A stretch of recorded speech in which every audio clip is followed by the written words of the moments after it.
प्यारे बच्चों नमस्कार। हिंदी की कक्षा में आपका स्वागत है। बच्चों आज हम लाल बहादुर शास्त्री के जीवन से संबंधित पाठ पढ़ने जा रहे हैं। इस पाठ का नाम है ऐसे थे लाल बहादुर शास्त्री और पाठ नंबर है 13। तो चलिए बच्चों पाठ शुरू करते हैं। प्राची जल्दी जल्दी काम खत्म कर लो, फिर खेलने जाना है, माँ ने आवाज लगाई।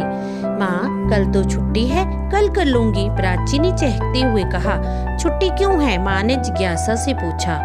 बच्चों यहाँ पर जिज्ञासा शब्द आया है, इसका अर्थ होता है जानने की इच्छा रखने वाला। प्राची बोली, माँ कल 2 अक्टूबर है। हाँ माँ 2 अक्टूबर यानी गांधी जी और शास्त्री जी का जन्मदिन। गांधी जयंती पर विद्यालय में छुट्टी होती है। क्या तुम गांधी जी के बारे में जानते हो? माँ ने पूछा।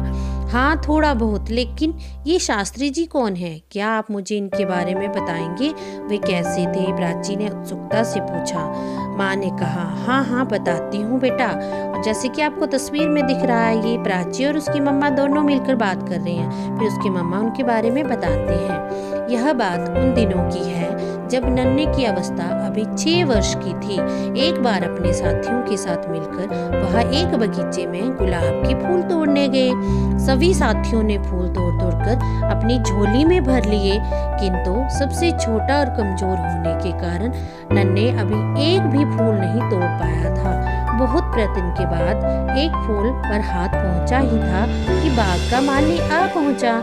यह उसे देखते ही सब बालक 9-2-11 हो गए, पर नन्हे भाग न सका और माली की पकड़ में आ गया। शिकार को हाथ में आया देख माली ने पूरी ताकत से उसे पीटना शुरू कर दिया। बच्चों जैसे कि आपको तस्वीर में दिख रहा है कि माली बच्चे को मार रहा है। माँ फिर क्या हुआ? प्राची ने पूछा। तो इस तरह से नन्हे जो था वह अपने साथियों के साथ बगीचे में गुलाब के फूल तोड़ने जाते हैं और छोटे होने के कारण माली उन्हें पकड़ लेते हैं और पीटना शुरू कर देते हैं। फिर माँ आगे बताती है उसे। फिर नन्हे ने धीरे से कहा, मेरे पिता नहीं हैं, इसलिए मुझे इस तरह मार रहे हो ना आप। माली इस बात को सुनकर पछताया, फिर शांत होकर उत्तर दिया, पिता न होने पर तो तुम्हारी और भी अधिक जिम्मेदारी है बेटा, तुम्हें इस तरह से काम नहीं करने चाहिए। तो फिर यह सुनकर नन्हे बिलिक बिलिक कर रो पड़ा। माँ ने फिर कहा। उसी दिन से उसने निश्चय कर लिया कि अब वह आजीवन ऐसा कोई काम नहीं करेगा जिससे किसी को नुकसान पहुंचे। माँ क्या नन्हे ही शास्त्री थे? हाँ बेटी, उनका पूरा नाम था लाल बहादुर शास्त्री।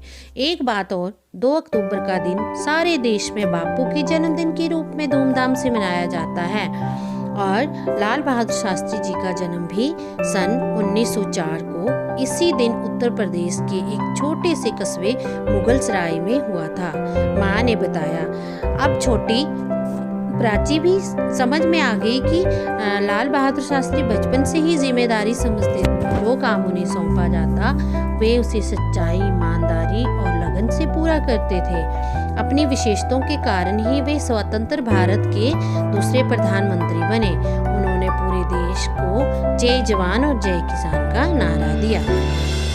धन्यवाद बच्चों, यहीं पर हमारा पाठ समाप्त होता है। आपका दिन मंगलमय हो। इसी के